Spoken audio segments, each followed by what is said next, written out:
Les petites histoires bibliques, École de Jésus. Abonnez-vous sur notre chaîne YouTube, Formation Éducation Chrétienne, et suivez-nous sur Instagram, Huguette Buffet, Petite Merveille.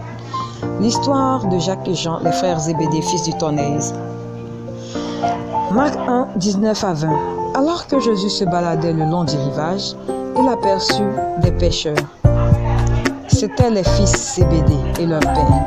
Elle a dit aussi, « Suivez-moi, je vous ferai pêcheurs d'hommes dorénavant. » Immédiatement, ceux-ci abandonnèrent tout et suivirent Jésus, laissant derrière eux père, barque et ouvriers.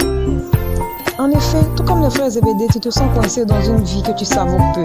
Certainement peut-être parce que vous n'êtes pas à votre place. Un changement se fait pressant. Mais d'où viendra le secours? Coincé entre l'obéissance de père et mère qui, dès notre putain d'enfance, nourrit des projets qui parfois nous contraignent à vivre pour eux, leurs plaisirs, leurs désirs, leurs envies. Père a dit, mère a dit, donc tu feras, étouffant par là nos propres objectifs personnels.